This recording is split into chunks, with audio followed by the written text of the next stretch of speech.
Hey gang, today we're going to do the twin guitar solos, one acoustic and one electric, from Al Stewart's 1973 or 1974 song, You're the Cat.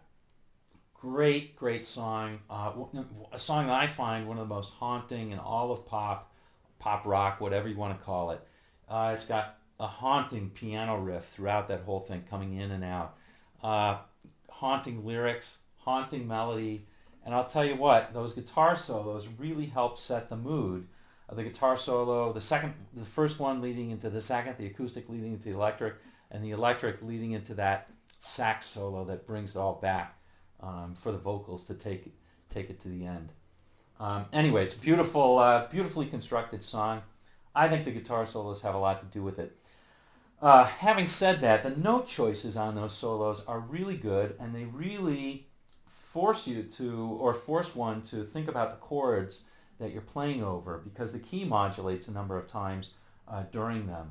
We'll cover all of that, and also how the various lines mix with those key changes and chord changes. I should mention that the idea for doing this one came from Chris Woodard, so thanks Chris. And this is going to be a long video, so two things. One is you'll definitely want to download the tab. It's going to make your life a lot easier. I will remind you of that again during the close-up portion. And as always, if you like this, click the like button. And if you haven't yet, subscribe for one of these every single week. We'll see you in just a second. All right, gang, let's go over this line by line. First things first, really important this time, try your best to download the tab. Should be in the link in the description. Why is that? Well, I'm going to be relying heavily on it. One of the things that's really great about this solo, not only is it really compelling, I find it compelling anyway, but the solo goes over a number of different key centers, so you really have to watch the chords that you're playing over, at least to understand the solo. I mean, look, you can go through it and just learn the notes to the tab, and it'll sound great. But I also think it's going to be helpful to kind of understand it. So I'll spend a little bit of time doing that, and so forth. So in that spirit, let's start it out. We're going to do the acoustic first, obviously. Here we are. And the first part of it, we'll go through this entire solo, but the first part of it is in the key of E minor, and it goes over this classic Al Stewart piano riff.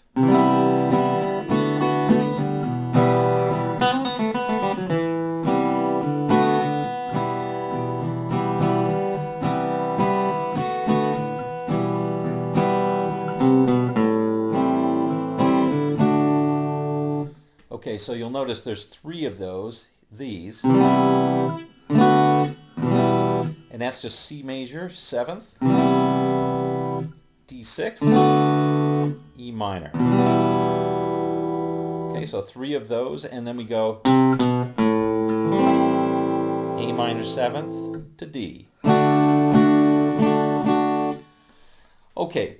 So that is in the key of E minor, so we can play basically E minor licks. We're going to be playing largely up here in the 7th position on this scale right here, based around this E minor chord with the root on the 5th. That's the A shape, for those of you who know Cage.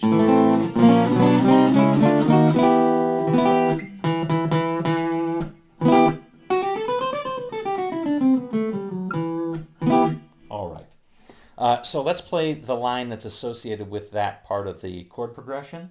It goes like this. I'm going to try and play it pretty slowly.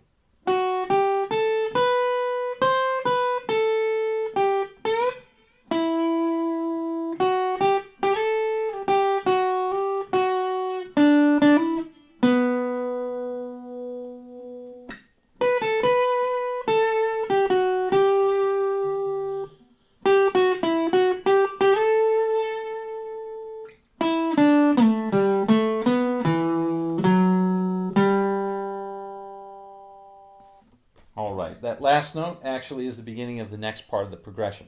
Let's go over it line by line.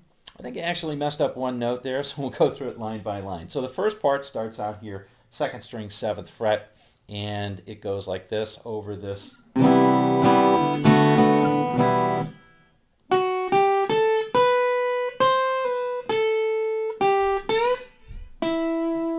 And yes, that is an acoustic full step bend on the 10th fret, second string.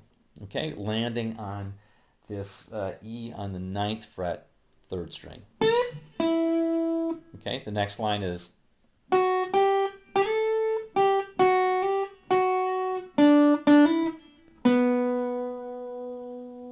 one more time.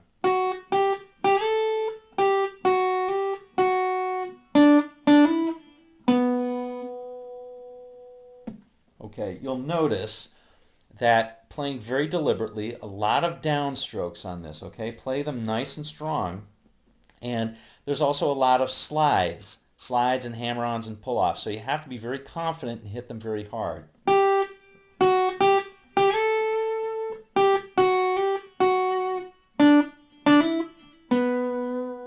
Little vibrato at the end, okay? Here's the next line.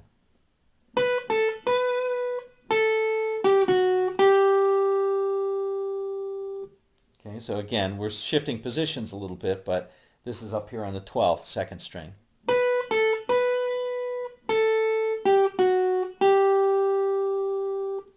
Here we go. That's a little bit of a syncopated line, so you have to listen to it to make sure you get it. A little bit of a slide at the end from the 12th to the 14th. This is on the third string.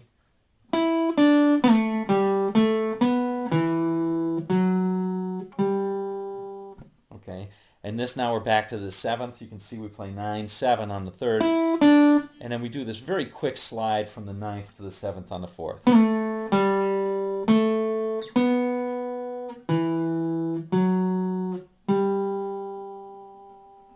All right, and that's the end of the line for that chord progression. Here it is again, that whole piece of it.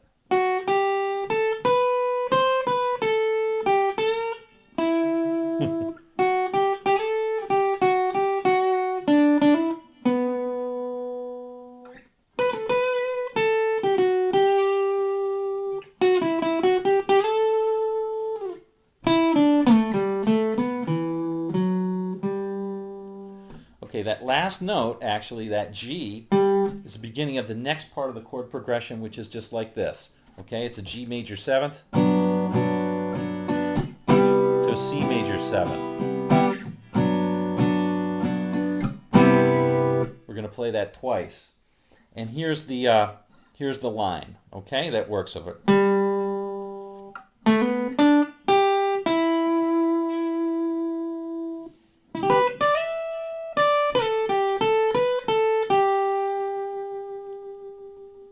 Okay, even though it shifted keys, it went from E minor to G major, of course those are relative keys, so we don't actually have to switch any scales or anything like that. You can still think of it as playing in that. However, clearly it's very much chord tone playing, as we're playing a lot of we're playing an arpeggio for that G major. So starting on that G. A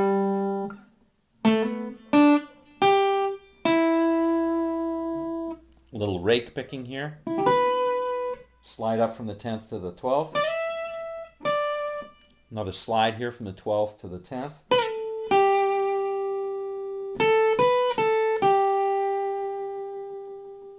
Okay, here's the last part of the progression.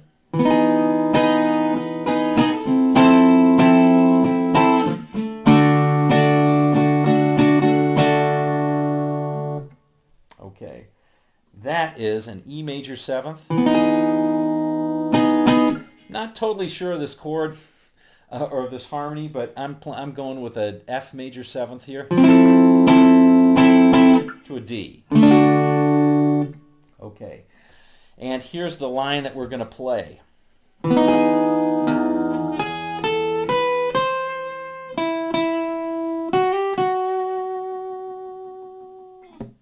Okay, so this is just, the first one is just playing this E major 7th chord, emphasizing that last note, which is the second string, 9th fret.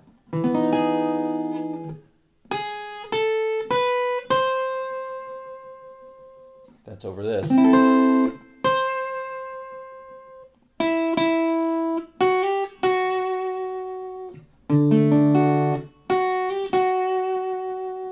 how it fits perfectly with those chords and those changes.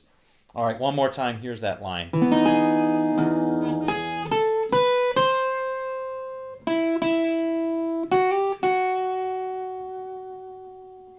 All right, and that's the acoustic solo, the whole thing. Putting together the whole progression, it sounds like this. Let's just try and play the whole progression through, and I'll play the whole solo through slowly, and I think we'll move on to the electric, okay? So here we go. Here's the progression.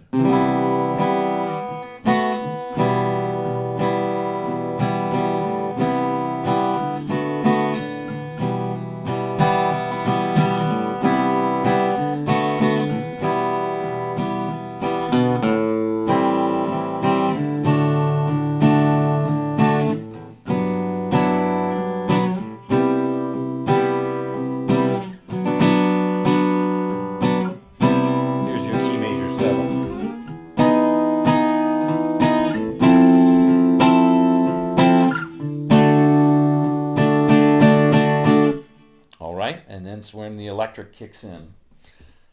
Okay, now we come to the electric portion of this, which is really my favorite part of it.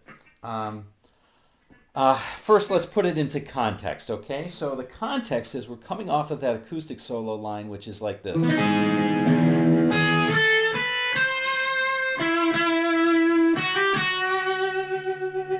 And after that, that's when we'll play the solo. And I'll try and play it slowly, and it kind of goes like this.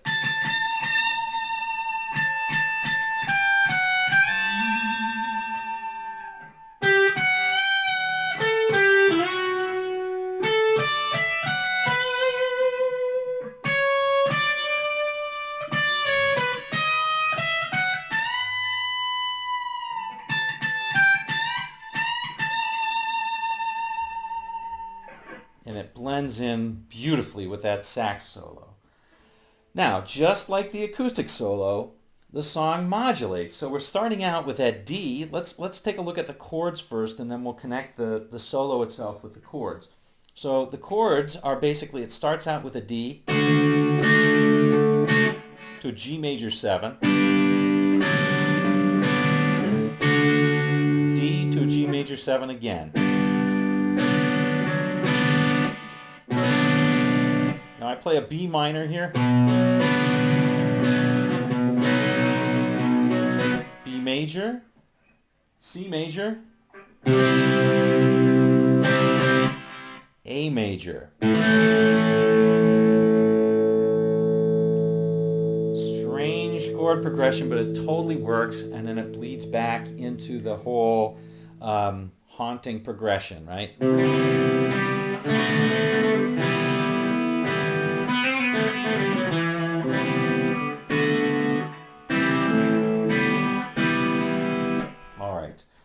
So, over those first two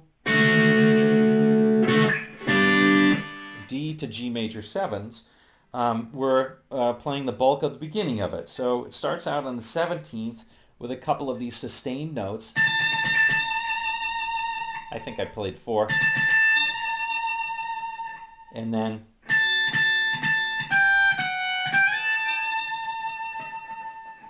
beautiful line coming up here now.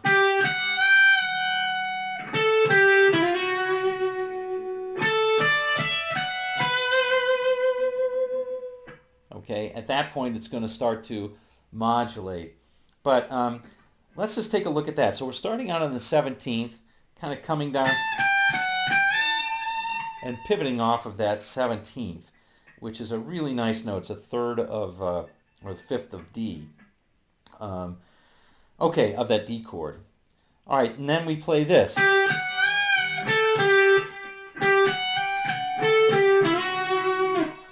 Now that's using kind of an octave here. We're playing the G on the 12th, 3rd string. This is kind of reminiscent of the beginning to Sweet Child of Mine, right? So maybe Slash ripped it off from that. I don't know. I don't think so. I think he was doing exercises. Anyway, we're playing that and coming up to the major 7th of that, which is the 14th fret on the 1st string.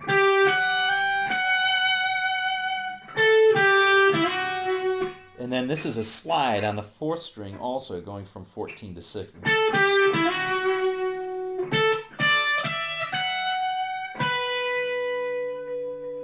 Okay, here's where the key modulates.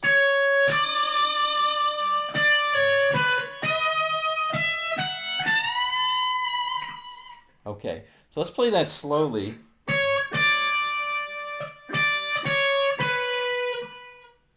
And here's where the B comes in there. And bending up on the 7th, a whole fret. I'm sorry, 17th, a whole fret.